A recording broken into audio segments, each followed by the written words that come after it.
If you want to understand the secrets of the universe, think in terms of energy, frequency, and vibration. That sentence only seems simple because you've been conditioned to interpret reality at the surface level. Because when you really start observing what lies beneath the appearance of things, the first structure that collapses is the idea of solidity. Everything you call physical, concrete, and stable is, at its core, a system in constant motion. And this isn't a philosophical abstraction. It's how matter behaves when you stop looking at it on the human scale and start observing it at deeper levels. What seems fixed is just perceived stability. What seems solid is just organized motion.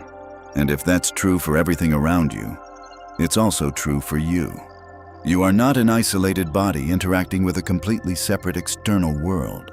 You are an active system constantly generating a state. And state here isn't subjective in the weak sense of the word. A state is the sum of everything happening within you at a given moment. The pattern of thought you keep repeating, the emotion you're sustaining, the tension or relaxation in your body, the way you interpret what's happening around you.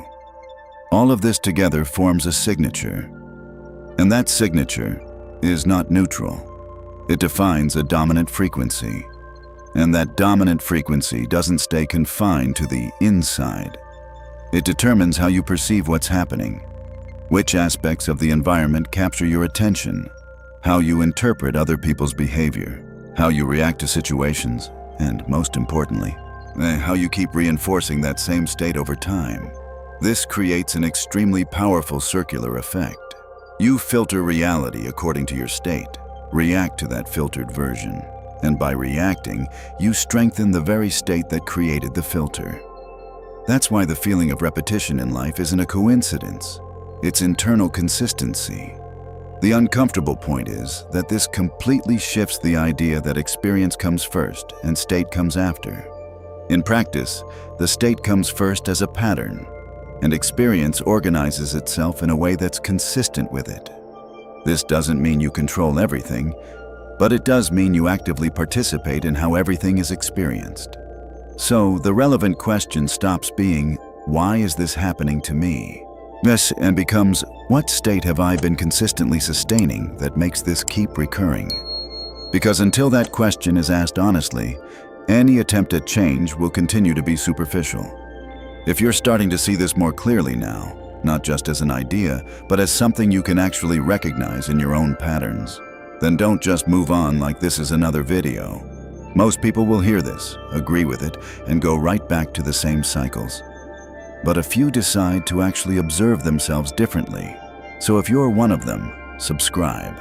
Not out of habit, but as a decision to keep coming back to this level of awareness until it becomes natural. If what I'm saying makes sense to you, and you feel ready to deepen this experience, I've left a more complete material in the pinned comment.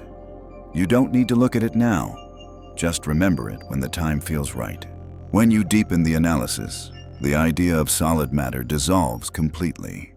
Any object, when observed at the molecular level, already loses the characteristics of something rigid and compact. When you move into the atomic level, what exists is mostly empty space with particles in motion. And when you go even further down, to the subatomic level, what you find are not things, but patterns of behavior, oscillations, probabilities, and energetic dynamics. This completely changes the premise of how reality works, because it shows that what you perceive as fixed is actually a stable arrangement of movement. Now, connect this to how you function internally. Thoughts are not just neutral mental content. They correspond to patterns of neural activation, generate electrical impulses, and directly influence the nervous system. Whereas emotions are not abstract events. They alter the body's chemistry, modulate hormones, and change breathing, posture, and levels of muscular tension. In other words, every thought and every emotion produces a real physiological state, and that state isn't momentary. When it repeats, it begins to consolidate. The brain operates by conserving energy, so anything that is repeated tends to become automated. This means you no longer have to consciously choose to enter a certain state. If you've repeated fear, insecurity, or scarcity long enough, the body begins to anticipate that pattern. It enters the state even before conscious analysis happens. Then the thought comes afterward to justify what is already being felt. This completely reverses the common perception that you think first and then feel. In many cases, thus you feel first and think based on that. This cycle creates a dominant frequency. And dominant frequency is not what you occasionally desire. It's what you consistently sustain. It's the average pattern of your state over time. That's what defines how you perceive the world, which opportunities you recognize, which risks you amplify, and which decisions you make. And here's the critical point. You can change external actions without changing this internal foundation, but the outcome tends to reorganize itself in a way that is consistent with the dominant pattern. That's why so many people change strategies, environments, or routines and still end up recreating similar versions of the same problems. It's not a lack of effort. It's a lack of change at the base frequency that organizes the experience. To understand how this coherence shows up in practice, the most direct concept is resonance. Systems that operate at the same frequency tend to synchronize. This doesn't depend on direct physical contact. It depends on pattern compatibility. When you apply this to human behavior, it becomes clearer why certain experiences seem to repeat while others never seem to happen. The internal state you sustain works like a tuning parameter. It defines which stimuli you notice, which ones you ignore, how you interpret ambiguous signals, and how you react to each situation. This doesn't create reality from nothing, but it directs how you connect with it. Now comes the most overlooked point: coherence between thought and emotion. Many people try to change their lives through conscious thinking alone, while continuing to sustain emotions that are incompatible with what they say they want. They think about growth, but feel insecure. They talk about abundance, but operate from a constant sense of scarcity. They declare change, but internally expect failure. This misalignment creates noise, and where there is noise, there is no stable frequency. The system oscillates, and the external experience reflects that inconsistency. In this context, emotion is not a detail. It's the component that gives intensity to the pattern. A thought without emotional charge tends to be transient. A thought paired with a strong emotion tends to repeat and solidify. That's why emotion acts as an amplifier. It turns mental content into a dominant state. And as long as that dominant state doesn't change, attempts at external change encounter constant resistance. The key point here is that most people expect external reality to change first, so they can then adjust their internal state. But the mechanism works in the opposite direction. Sustainable change begins when the internal state stops depending on immediate external validation. That doesn't mean ignoring reality. It means not using current circumstances as the only reference for defining the state you maintain. When you bring this down to the level of daily behavior, it becomes clear why small repetitions have such a strong impact. Your dominant frequency isn't defined by isolated moments of motivation or one-off decisions. It's defined by the average of the states you repeat throughout the day. If most of your time is filled with tension, urgency, worry, comparison, or doubt, that becomes your baseline. And that baseline directly shapes how you interpret any event. Neutral situations start to feel like threats or limitations. Opportunities go unnoticed because they don't match the expected pattern. Automatic reactions end up reinforcing exactly the state you're trying to change. So real change doesn't begin by trying to control the environment. It begins by developing awareness of your own pattern. And awareness here isn't overthinking. It's direct perception. It's noticing when you enter an automatic loop of thought and emotion. It's identifying the exact moment a reaction starts to form, and from there, creating a small interruption. That interruption, repeated over time, starts to weaken the old pattern. And when you deliberately sustain a different state, even briefly, you begin to build a new one. This doesn't happen instantly.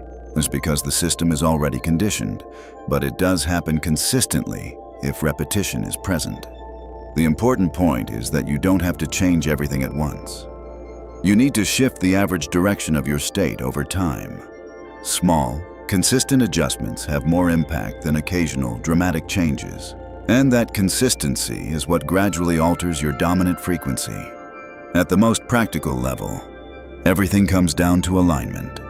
Clarity of goals is useless without emotional coherence. Intense action doesn't help if your internal state is rooted in tension and fear. And trying to control outcomes won't work if the foundation remains unstable. What actually shifts the dynamic is when thought, emotion, and behavior start operating in the same direction. When you know what you want, feel at some internal level that it's possible, and act in ways that are consistent with that, the system enters coherence, and coherence reduces friction. Decisions become simpler because they're no longer constantly undermined by conflicting internal states. Action becomes more consistent because it doesn't rely solely on momentary motivation. And your perception of the environment expands because it's no longer limited by a repetitive negative filter. There is, however, a commonly overlooked point: your relationship with the outcome. When there's excessive attachment, tension arises. And tension is usually tied to the fear that something won't happen. Even if it's not verbalized, that fear becomes part of your dominant state. And once it becomes dominant, it interferes with the coherence you're trying to build. That's why, beyond aligning intention, emotion, and action, it's necessary to allow the process. Allowing here doesn't mean passivity. It means the absence of unnecessary interference.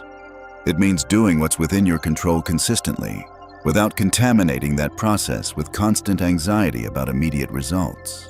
It's the difference between sustaining a direction and trying to force an outcome. When there is internal alignment and continuity of action, results tend to emerge as a consequence, not as something forced into existence. At that point, the final question stops being about techniques and becomes about choice. Are you going to keep trying to adjust only the external scenario? Or are you going to start adjusting the internal pattern that shapes how you experience any scenario? Because that choice is what determines whether change will be superficial or structural. And if you've followed this all the way through, then you already understand. This isn't just information. This is something you either ignore or something that fundamentally changes how you experience your own life. So the real question isn't whether this works. It's whether you're willing to actually apply it, to observe yourself, to interrupt the patterns, and to sustain a different state even when nothing outside has changed yet. If you are, subscribe, because everything here is built to help you reinforce that shift until it stops being something you try to do and becomes how you naturally operate. If this message truly resonated with you, if you felt that quiet inner shift, that sense that your mind is ready for something greater, I left a resource in the pinned comment that goes deeper into this process. I only recommend it for those who feel genuinely ready to accelerate their results, but follow it in your own time. If it calls to you, you'll find it there. Now you understand something most people never even question. In the last video, you saw that reality isn't solid, that everything is pattern, frequency, and repetition. And here, you realize that this pattern is not outside of you. It's what you've been sustaining internally, every single day. So this is the point where information stops and choice begins. You can go back to operating from the same frequency you've always repeated, or you can start, consciously, to sustain a different state and let everything reorganize from there. If you're ready to actually live this, not just understand it, subscribe. Because this channel isn't about ideas. It's about helping you shift the pattern you repeat until your reality reflects it consistently.